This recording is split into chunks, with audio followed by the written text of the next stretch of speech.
இன்றைய மன்னா தானியேலின் புஸ்தகம் 3வது அதிகாரம் 30வது வசனம். தானியேல் 3:30.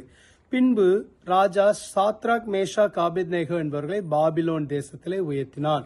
நேற்றைய தினத்துல பார்த்தோம், தேவகுமாரனாகிய இயேசு எப்படி அந்த அக்கினி சூளைக்குள்ளாக வந்து சாத்ராக் மேஷாக் ஆபேத்நேகோவை காப்பாற்றினார். அந்த ராஜா அதை பார்த்த உடனே அவர்களை வெளியில வர சொன்னார். வந்ததுக்கு அப்புறம் அவர்களை பாபிலோன் தேசத்திலே உயர்த்தினான் இருக்கிறது. நீங்க எப்பொழுதெல்லாம் அக்கினியினூடாய் நடக்கிறீங்களோ சேதமாகாதபடி காப்பார். காப்பது மாத்திரமல்ல, அக்கினியிலிருந்து வெளியில வந்த உடனே உங்களை உயர்த்துவார். அது உங்களுக்கு ஒரு நன்மையை கொண்டு வரும். ஒவ்வொரு முறை அக்கினியை கடக்கும் போது அது தீமையாக முடியாது, அது நன்மையாக முடிய பண்ணுவார். அது இரட்டிப்பான நன்மை கொண்டு வரும், ஒரு உயர்வை கொண்டு வரும்.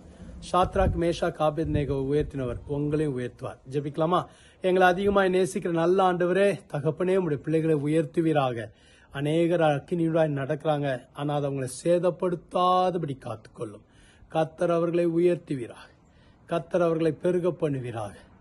கர்த்தர் அவர்களை பலப்படுத்துவீராக. கர்த்தர் நீர் அவர்களை ஆசீர்வதிக்கும்படியா நான் ஜெபிக்கிறேன். உற்சாகமான ஆவி தாங்கட்டும், ஒரு உயர்வை தாங்கப்பா.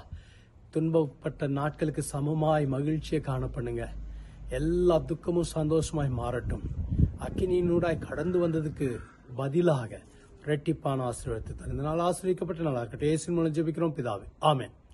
கர்த்தர் உங்களை ஆசீர்வதிப்பாராக. ஆமென்.